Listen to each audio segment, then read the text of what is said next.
नमस्कार दोस्तों, हमारे YouTube चैनल में एक बार फिर से आप सभी लोगों का स्वागत है। और आप हर किसी को इंतज़ार है कि टीम इंडिया ऑस्ट्रेलिया रवाना हो चुकी है। जी हाँ, आज सुबह तड़के मुंबई से जो है टीम इंडिया रोहित शर्मा की अगुवाई में जा चुकी है ऑस्ट्रेलिया के लिए।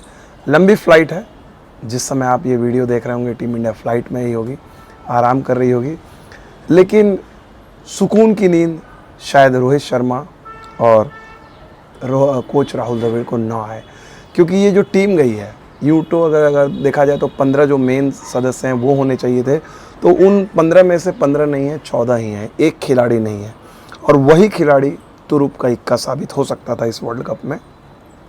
आप सभी जानते हैं जसप्रीत बुमराह नहीं है, लेकिन अभी तक टीम इंडिया को वो रिप्लेसमेंट नहीं मिला है। भारतीय चयनकर्ताओं ने उनका रिप्लेसमेंट घोषित नहीं किया है, और इसकी एक वजह है। आप सोच रहे होंगे, बहुत सारे लोग सोच रहे हैं कि भाई क्यों नहीं, अभी जसप्रीत बुमराह अगर टीम में नहीं है तो उनके बदले वर्ल्ड कप में दूसरा खिलाड़ी क्यों नहीं। मोहम्मद सिराज को आप डाल सकते थे, मोहम्मद शामी को डाल सकते थे, या फिर उमरान मलिक को डाल सकते थे, किसी को भी डाल सकते थे।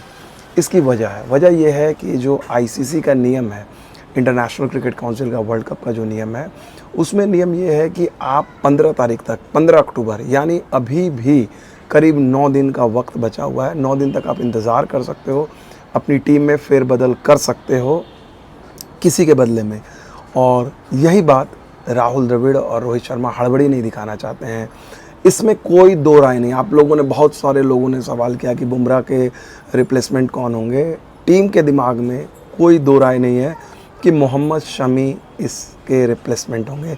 उसकी दो वजह है। एक वजह यह है कि मोहम्मद शमी का IPL पिछले बार बहुत अच्छा रहा था। उससे भी बड़ी वजह है कि मोहम्मद शमी जो हैं, बुमराह की तरह स्पीड है उनके पास, पावर प्ले में गेंद डाल सकते हैं। हाँ, डेथ ओवर्स में बुमराह वाली बात नहीं है, लेकिन जो नेक्स्ट बेस्ट ऑप्शन हैं बुमराह के बाद, तो वो शमी ही हैं। क्योंकि अगर आप देखा जाए, टीम इंडिया के लिए समस्या रही है, खासकर डेथ ओवर्स में। अगर आप देखा जाए, बुमराह ने जो काम किया है वो टीम इंडिया को लगातार परेशान करी है। आखिरी के 5 ओवर में आपने देखा कि लास्ट 3 मैचेस में टीम इंडिया ने किस तरह से रन कंसीड किए हैं। आखिरी के 5 ओवर में सुनील गावस्कर जैसे दिग्गज ने आलोचना की, लगातार 2 मैचों में 200 से ज़्यादा रन टीम इंडिया डिफेंड नहीं कर पाई।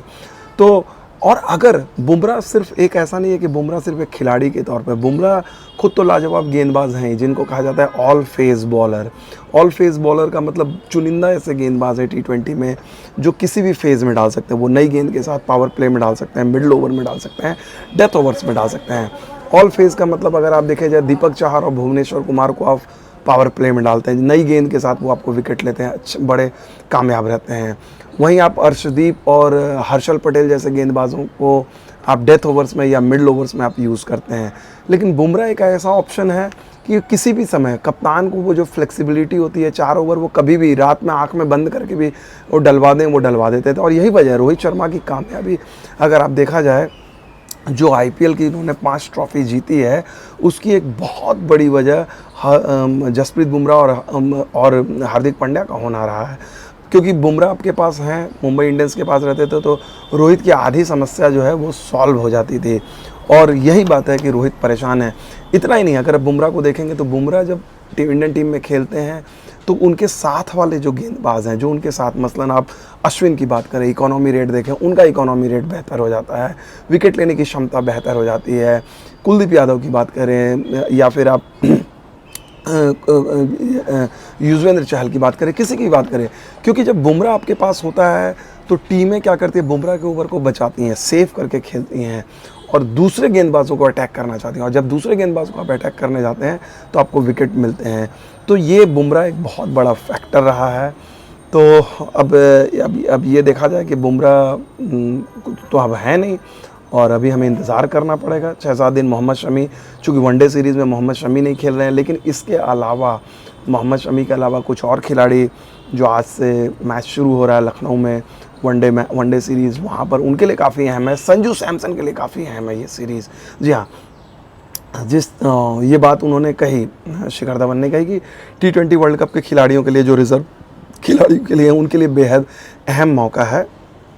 और संजू सैमसन के लिए इसलिए क्योंकि संजू सैमसन रिज़र्व में भी नहीं है, और यहाँ पर इस वनडे सीरीज़ में अगर संजू सैमसन धूम मचाकर रन बनाते हैं तो यकीन मानिए उनकी दावेदारी बढ़ेगी। और कौन जानता है, अभी भी वर्ल्ड कप में 1 महीने का वक्त बचा हुआ है, कुछ भी अगर जिस तरह से बुमराह की इंजरी होती है या कुछ भी होता है अचानक, तो वो एक रिप्लेसमेंट के तौर पर हमेशा तैयार रहेंगे।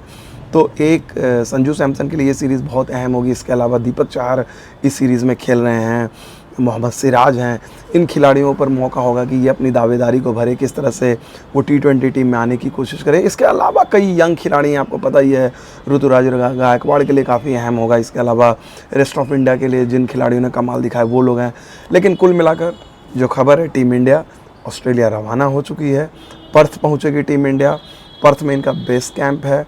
चूँकि और इस टीम में ज़्यादातर खिलाड़ियों के पास अनुभव नहीं है, 7-8 खिलाड़ी हैं जिन्होंने ऑस्ट्रेलिया में कभी नहीं खेला है। और ऑस्ट्रेलिया में जो बाउंस होती है वो बहुत तगड़ी होती है। और हमेशा कहा जाता है कि आप जब लो बाउंस से हाई बाउंस जाते हैं, जब गेंद उछल के आती है, तो वहाँ सामंजस्य बिठाना दिक्कत होता है। और इसलिए राहुल द्रविड़ ने टीम को पहले वो लेकर गए हैं, क्योंकि राहुल द्रविड़ के पास ये अपना पुराना एक्सपीरियंस है। आपको मैं बता दूँ, राहुल द्रविड़ प्योर टेक्नीशियन थे, लेकिन जब वो 1999 में जब वो गए, वो पहली बार जब वो ऑस्ट्रेलिया का उन्होंने दौरा किया, तो वो बुरी तरह से माफ़ कीजिएगा, 1999 नहीं, जो राहुल द्रविड़ अपने पहले ऑस्ट्रेलिया दौरे में जब हो गए, तो वो बुरी तरह से नाकाम रहे थे। तो अगली बार जब वो गए तो उन्होंने काफ़ी वक्त बिताया था, और इसलिए एडिलेड में उन्होंने ज़बरदस्त पारी खेली थी, मैच जिताने वाली। तो राहुल द्रविड़ ने अपने अनुभव से ये चीज़ कही है, उम्मीद की जानी चाहिए। और आप लोगों के बड़े सवाल हैं, मैं भी ऑस्ट्रेलिया जाने की तैयारी कर रहा हूँ, अपनी टिकट का इंतज़ार कर रहा हूँ। कुछ इश्यूज़ हैं वीज़ाज़ को, उसको सॉर्ट आउट कर रहा हूँ। जैसे वो होगा मैं जल्दी जाऊँगा और आप लोगों को ये जानकारी दूँगा। फ़िलहाल मुझे इजाज़त दीजिए, बहुत बहुत शुक्रिया।